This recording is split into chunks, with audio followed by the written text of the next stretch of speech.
Hello, my name is Lauren Layfield, and this is Your Next Podcast, the podcast which creates a brilliant list of shows for you to try, adding a new one each and every week.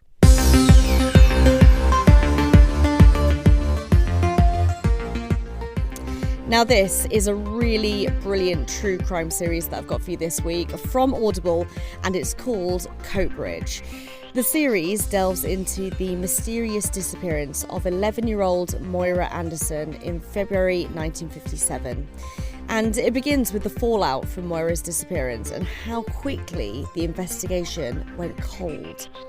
That is, until decades later, during a conversation at a funeral, a woman called Sandra Brown hears an offhand comment which sets her world spinning.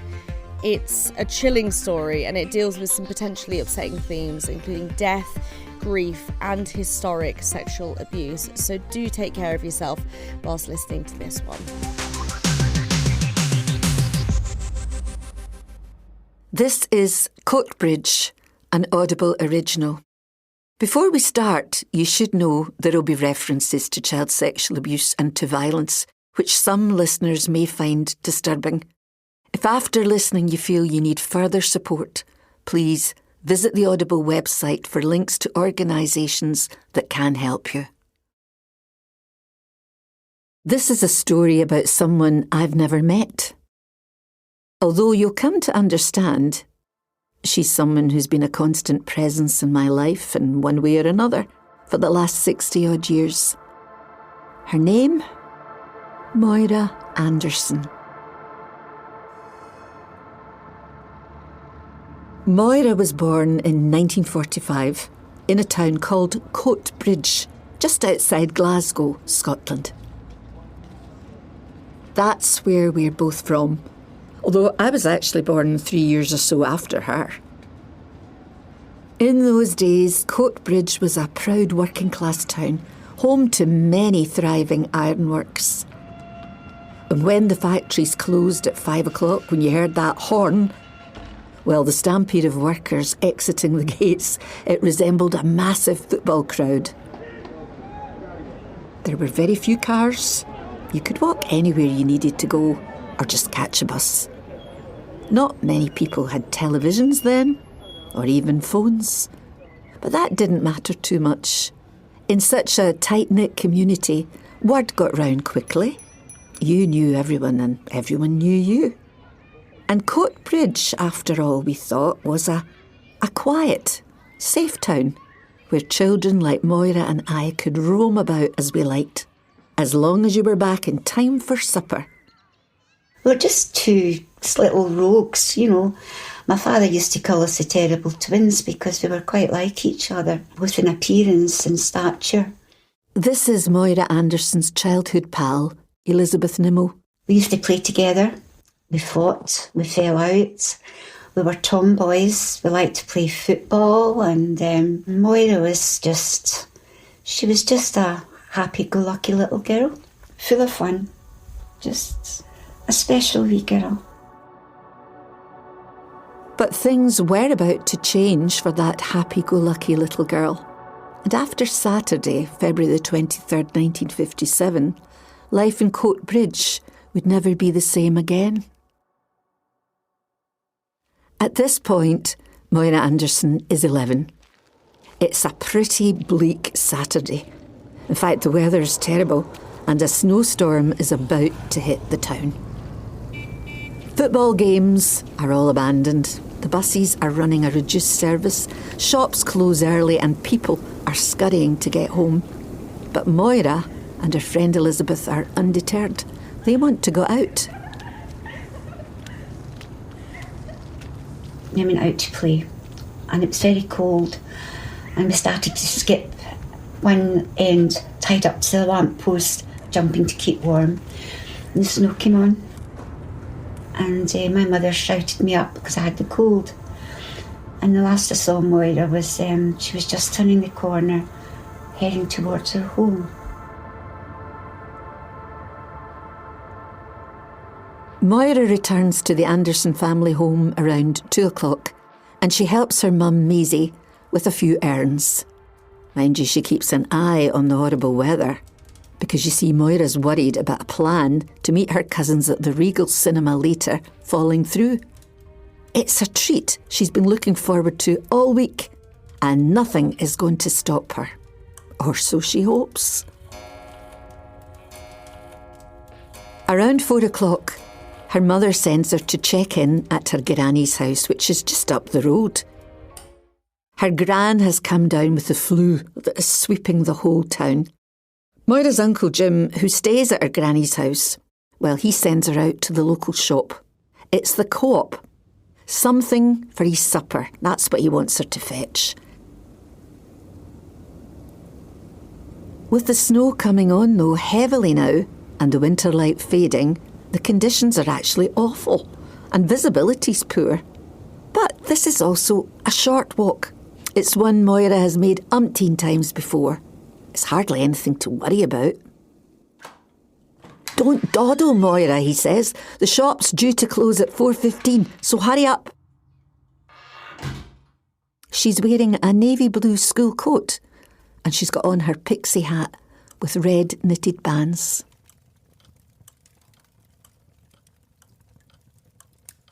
When she doesn't return, Uncle Jim at first is annoyed. He assumes, she has just got distracted or waylaid by something or other. But this is the 50s, of course, so there are no mobile phones, no way to check what's happened. When Moira's cousins arrive to pick her up, he tells them, on you go to the cinema, girls. Maybe you'll see her there. They're all so excited about going to see Guys and Dolls. And they think, they'll see Moira in the queue. But no, they head there and they can't find her. The 5 o'clock show is actually sold out, which is surprising given the terrible weather. Fed up, they shrug and walk over to another theatre. But later on that evening, when her mum Maisie hasn't heard anything from Moira, she starts to get very concerned. This isn't like her. Maisie checks in with the gran, then she goes round all the neighbours. Has anyone seen Moira? By 9 o'clock, she's worried sick, and the mum actually goes to the cinema to have a look herself. The lights in the theatre are turned on, and every row is searched, but there's no sign of the little girl. Maisie goes on to desperately search the other cinemas in the town as well, just in case.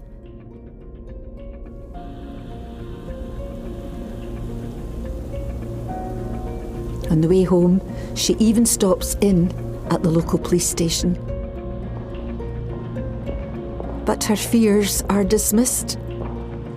She's probably run away. She'll be back in the morning. Don't worry, hen. But it is not like Moira at all. At the Anderson family home, Maisie tells her husband Andrew their daughter is nowhere to be found. Their concern turns into sheer panic. In this small town where everybody knows everybody else, how come no one has seen Moira for hours?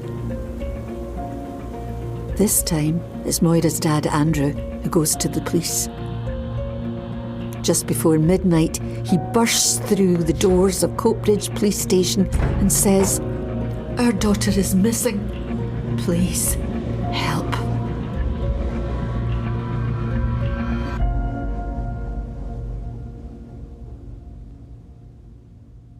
My name is Sandra Brown. I'm a teacher, author, actor and campaigner. But at this point in the story, I'm only 8 years old. I live just a few streets away from the Andersons, and I'm already tucked up in my bed, getting over a bad case of this horrible flu. And I don't know Moira. Not really. But next morning, her name will be on everyone's lips.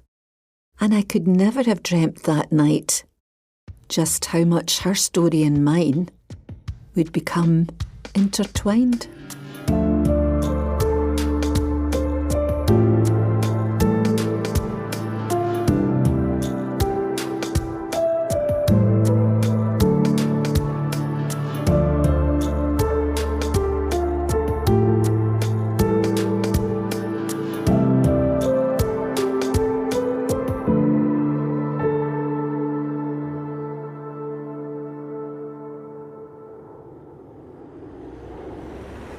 live in Edinburgh now, but I'm back and forth to Coatbridge for work.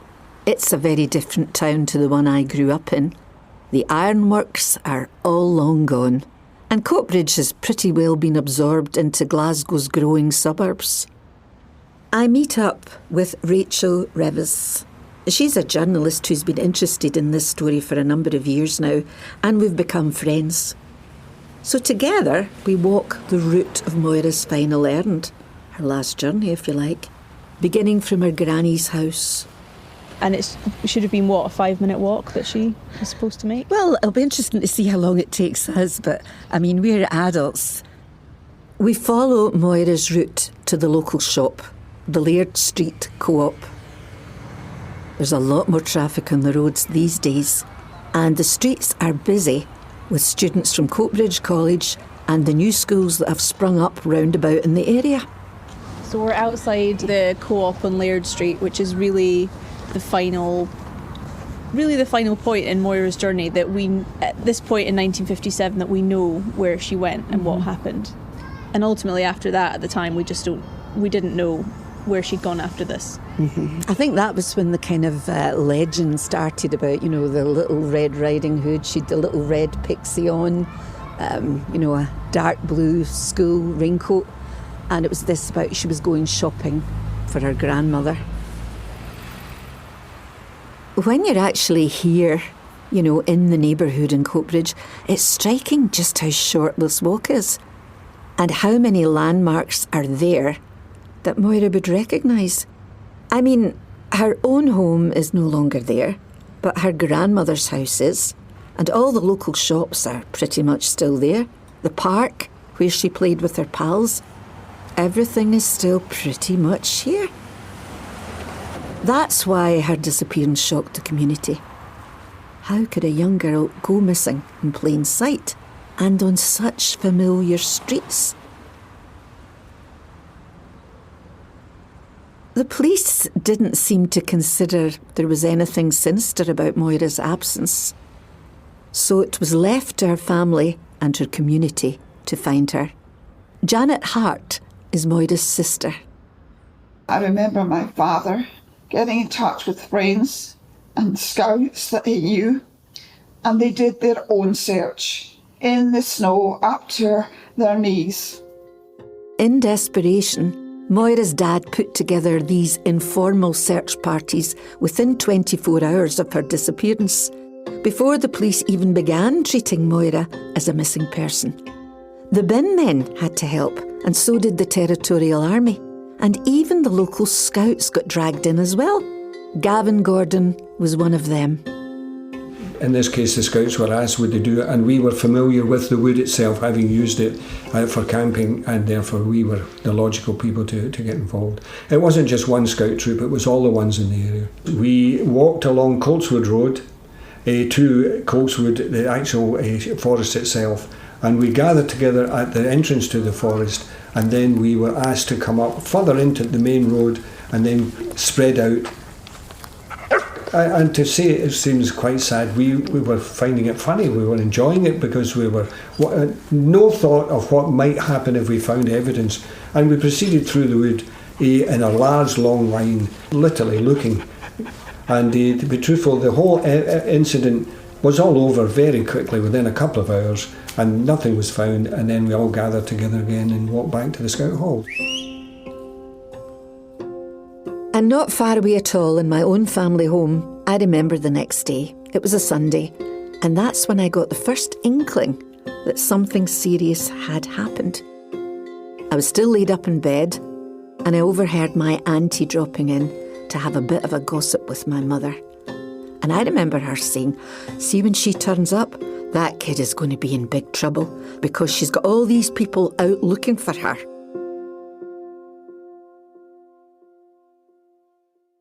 Where had she run off to? How far could she have gone? Surely someone had seen something. Gradually, all that confusion and disbelief hardened into a realisation. The knowledge that something awful must have happened to Moira Anderson. But at the same time, there were no apparent leads. No one seemed to have seen her. No physical traces of her movements had been found, and the clock was ticking. By Tuesday, 3 days after Moira's disappearance, the story was starting to appear in the papers, and it seemed everyone had their own version of events. Daily Herald, Tuesday 26th of February 1957. Lorries are checked in search for missing girl. The little Scots girl was so excited when the lorry driver persuaded her to go for a ride with him, but once in the lorry, her excitement turned to fear. He would not take her home, but drove on and on over the border to England. That is the latest theory of 12-year-old Moira Anderson's disappearance. Police put it forward last night. Halifax Evening Courier, Tuesday 26th of February 1957. Missing Scots girl might be in England. A senior official of Coatbridge Police said today, "We have done everything we can here in Coatbridge. We are now hoping for a lead from the general public." At this point, when press across the whole of the UK recognised the plight of this child, only now did the police start to take serious action. The Chief Constable of Coatbridge Borough Police gave a public statement appealing for witnesses to please come forward. Moira's description and an illustrated route of the journey they thought she had followed was released in the papers. Sightings of a young girl who matched her description, they were reported at ports, garages and service stations, but unfortunately, nothing seemed to come of any of them.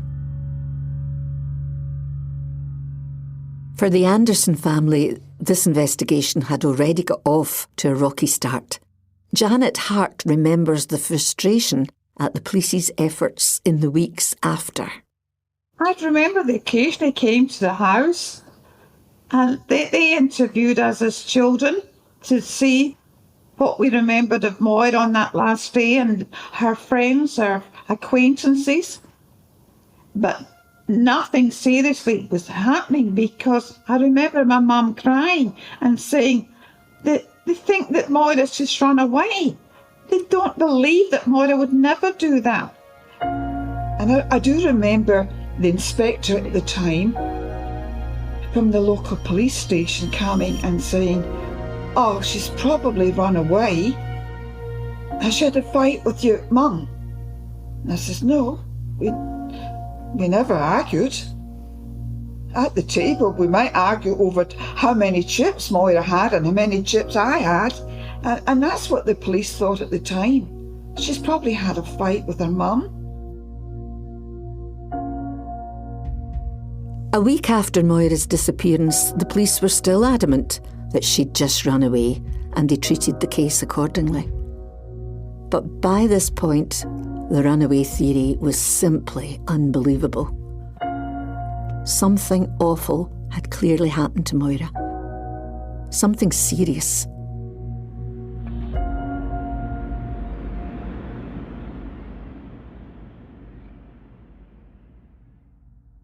Frustrated at the lack of progress, the Andersons begged the police to please broadcast a photograph of Moira on television.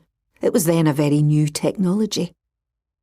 But inexplicably, the police delayed this till the 18th of May. That was a full 3 months after her disappearance.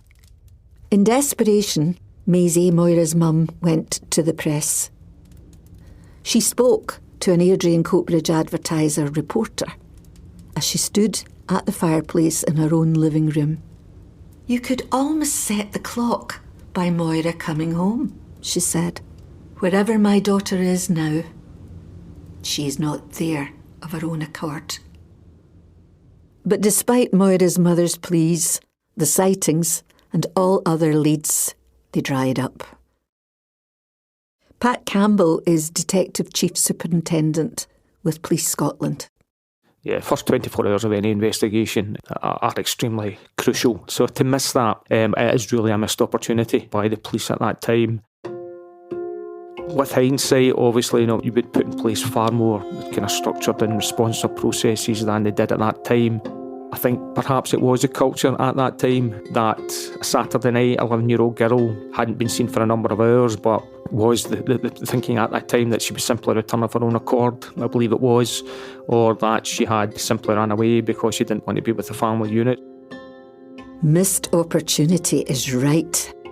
The police had been quick to assume Moira was just a young runaway, and they were slow to change that thinking, even when it should have been clear that Moira must have come to harm.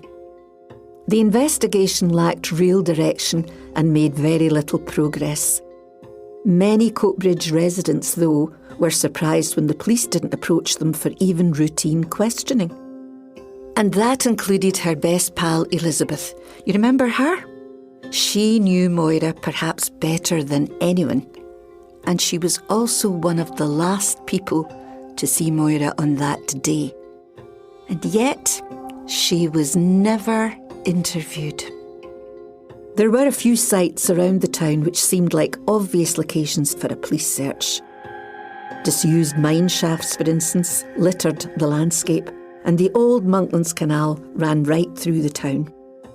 And in a nearby spot, known to the locals as the Witchwood, there were 3 very deep ponds.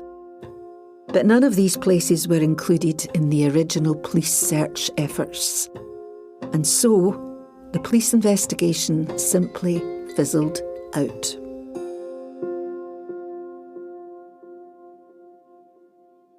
I mean, a 11-year-old girl doesn't go out at 4 o'clock on a Saturday afternoon and disappear off the face of the earth. It was very clear when you look at the closing report, which was done after 3 months after her disappearance in 1957. The officer, his conclusion was that it would appear that her disappearance has been an act of criminality. Now, that's in 1957 that he's saying that's his thoughts on the case. They've eliminated the possibility that she could have fallen somewhere, or she could have been a victim of an accident, or she simply ran away. But the conclusion after the 3 months was that there was something significant about it, and that it would appear that something criminal has happened to her. But if this was a serious crime perpetrated against a young girl, well, it didn't seem that the police were putting in the effort to match. Their investigations faded into the background without any answers. And with no idea what had happened, where Moira was, or who was involved, there could be no peace for her family, or for Coatbridge either. In her classroom at primary school, Moira's desk sat empty. The teacher insisted no one else should use it till Moira came back. But summer arrived and hope faded. Eventually her things were given away to the other children.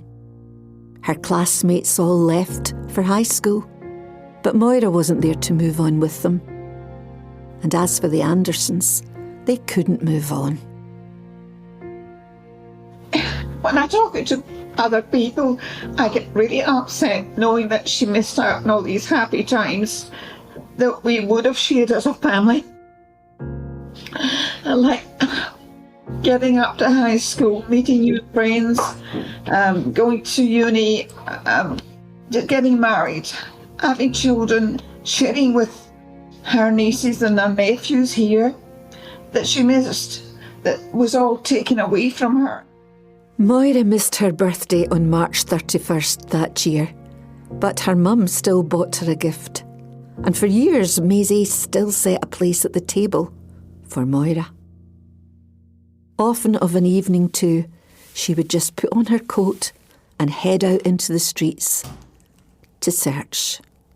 Just to search.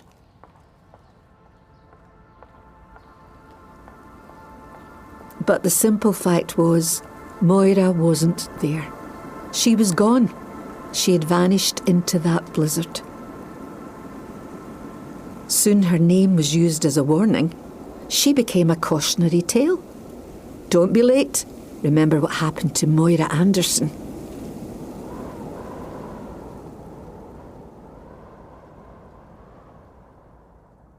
Sandra, you were 8 years old when Moira disappeared.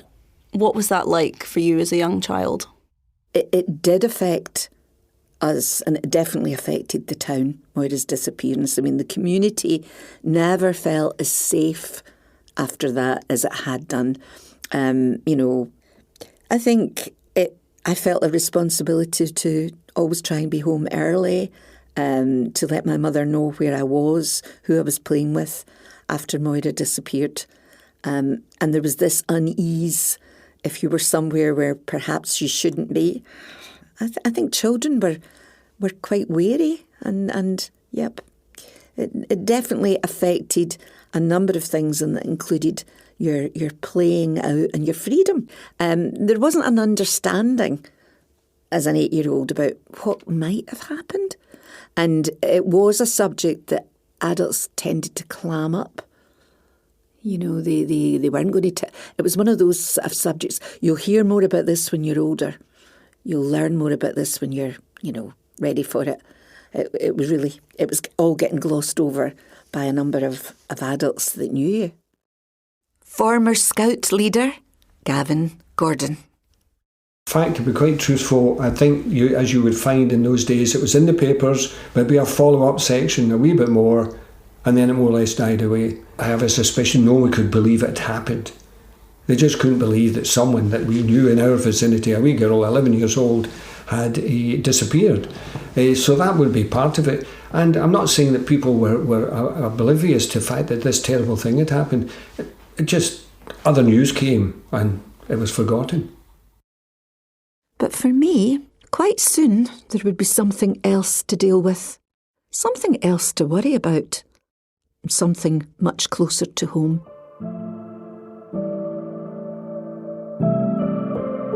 Because just a few months after Moira disappeared, my father vanished too.